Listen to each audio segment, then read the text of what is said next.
kita memasuki pelajaran, Ibu ingin menunjuk salah satu dari murid Ibu. Siska, pimpin ya doa. Bismillahirrahmanirrahim. Raditu billahi rabbah wa bil islami dinah wa bi Muhammadin nabiyya wa rasulah. Rabbi zidni ilman warzuqni fahman. Sahbis qalbi ala dinika wa ala ta'atika subhanaka inni kuntu minaz zalimin. Amin. Apa kabar anak-anak? Baik, Bu. Ibu ambil absennya dulu ya.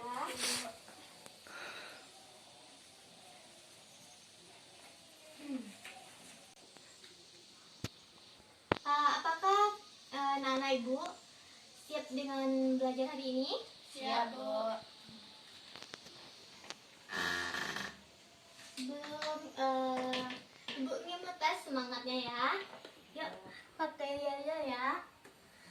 Tepuk semangat tahu gak? Sensei, mama, ngat-ngat, semangat. Tepuk semangat. Mama, ngat-ngat, semangat.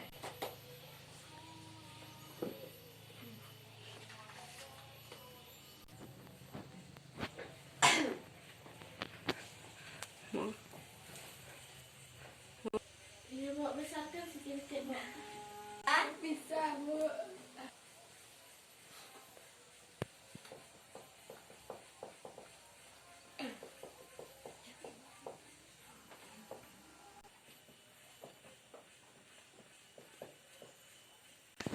Ingat dengan materi yang lalu? Ingat, Bu. Ayo, siapa tunjuk tangan ya. Bu. Beriman kepada Nabi dan Rasul. Ibu pengen tahu, pengen bertanya, siapa apa tuh pengertian Nabi dan Rasul? Siska? Nabi adalah seorang hamba yang diberi kepercayaan dan diberikan wahyu oleh Allah dengan syariat untuk dirinya sendiri. Sedangkan kalau Rasul adalah seorang yang diberikan kepercayaan oleh Allah dan diberi wahyu oleh Allah untuk diamalkan untuk dirinya dan disampaikan kepada umatnya. Ibu ingin tanya juga ya sama Elsie dengan pelajaran yang lalu, apa perbedaan Nabi dan Rasul? Kalau Nabi memperoleh wahyu untuk dirinya sendiri, sedangkan Rasul tidak hanya dirinya sendiri, melainkan diperintahkan oleh Allah untuk disampaikan kepada umatnya. Ya, Nabi dan Rasul itu bagus. Nah, Ibu ada yang mana Ibu yang telah mengulang pelajaran minggu lalu ya. Sekarang kita masuk pelajaran yang hari ini. Yang pertama yaitu tentang peserta didik menjelaskan nama-nama Rasul Ulul Azmi beserta dalilnya.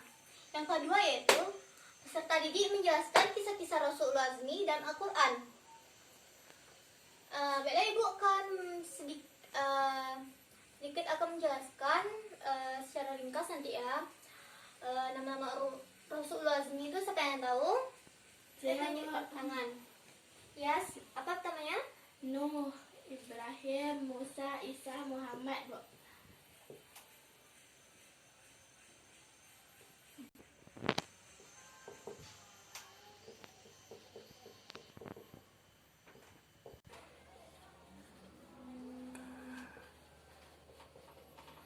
Ibu akan sedikit menceritakan kan nama-nama Rasul Ulul Azmi itu Nabi Nuh, Nabi Ibrahim, Musa, Isa dan Nabi Muhammad.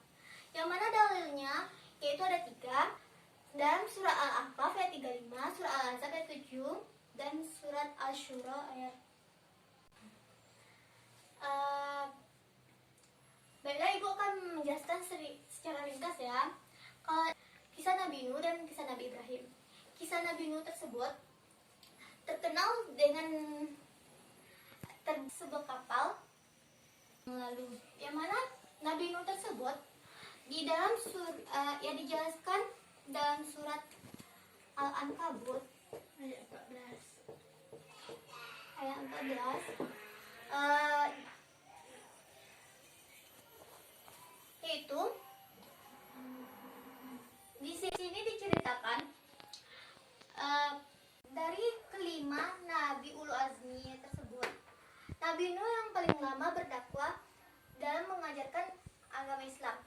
sebagaimana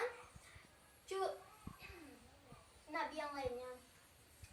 Kisah Nabi Ibrahim tersebut dalam Al-Quran, kisah Nabi Nuh dalam surah Al-Anbiya, kisah Nabi Ibrahim. Nabi Ibrahim ketika dia lahir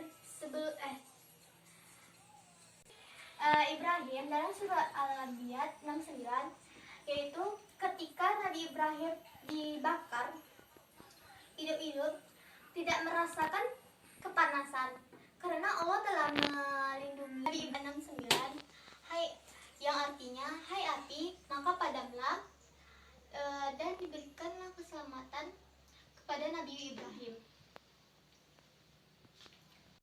Terangkan, ada pertanyaan dari anak-anak ibu tentang ibu yang jelaskan tadi. Tidak, aku Mengajukan pertanyaan ya. Bang Siska menjelaskan, kan ibu cuma menjelaskan 2 kisah Rasulullah kan? Coba bacain tentang kisah Nabi Musa. Kisah Nabi Musa. Nabi Musa adalah salah satu pemimpin yang mampu bersikap tegas kepada orang-orang yang telah banyak memberikan jasa kepadanya. Hal ini bukan lantaran Nabi Musa, orang yang tidak pandai membalas jasa. Akan tetapi yang dilakukan oleh Nabi Musa ini adalah sebagai gambaran dari kesempurnaan iman kepada Allah, dengan meletakkannya pada posisi yang paling tinggi dan paling agung. Di samping itu, beliau diberi kelebihan oleh Allah, biasa berbicara secara langsung dengan Allah tanpa perantara, sehingga beliau digelar dengan Kalimullah. Hal ini seperti diterangkan dalam surat Al-A'raf ayat 140. Allah berfirman, hai kamu, dan hendaklah kamu termasuk orang-orang yang bersyukur. Kepada Yasi juga coba jelaskan kisah Nabi Muhammad ya.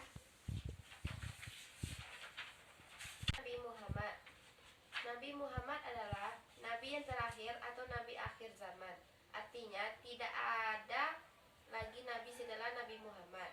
Nabi Muhammad yang menyempurnakan ajaran-ajaran Islam. Mukjizat yang Allah berikan kepada beliau sangatlah banyak. Salah satunya yang paling besar yaitu Al-Quran, yang menjadi pedoman utama kehidupan manusia saat ini. Ada juga peristiwa Isra Mi'raj yang membawanya bertemu kepada Allah, dan dari peristiwa itulah turun perintah untuk melaksanakan 5 waktu sholat. Dari kisah Nabi Muhammad tadi, bahwa dia sangat berjasa dalam peristiwa Isra Mi'raj ya. Dari dirian materi kita hari ini, yaitu dari kisah Nabi Nuh itu terkenal dengan pembuatan kapal ya, dan dia juga berdakwah 500 tahun, tetapi yang mengikutinya cuma 83 orang. Yang mana dijelaskan dalam surah Al-Kabut 14 tersebut, tahun, dan termasuk istri dan anaknya juga meraih dan tidak ikut dan tidak mengikuti anjuran dari Nabi Nuh.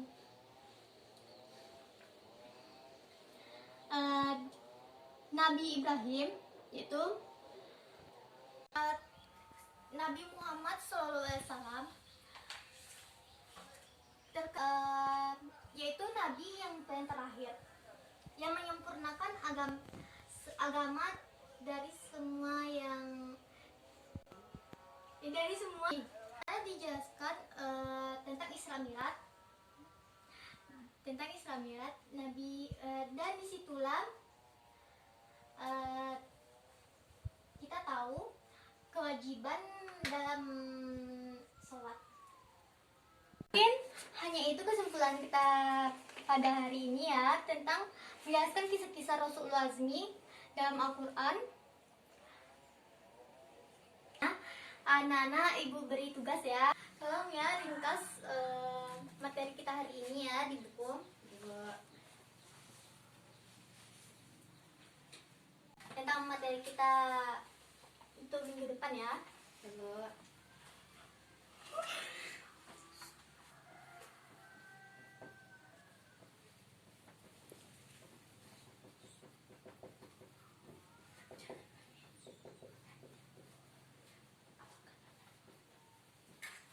Nampak Nana?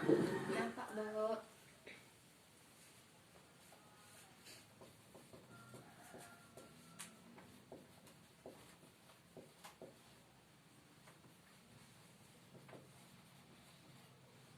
Yang beriman adalah Nabi dan Rasul.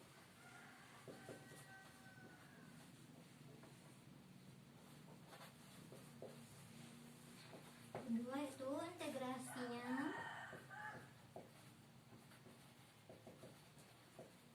dengan ilmu,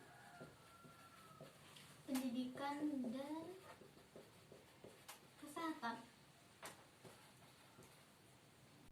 Minggu besok tentang sikap, mengidentifikasi sikap atau perilaku orang yang beriman kepada Nabi dan Rasul. Yang kedua yaitu integrasinya dengan ilmu, pendidikan dan kesehatan. Bisa anak-anak ibu besok meringkasnya juga. Mungkin hanya itu pelajaran ini kita sudahi dengan baca alhamdulillah. Alhamdulillahirrabbilalamin. Assalamualaikum warahmatullahi. Pamit ya, kita bertemu minggu depan ya.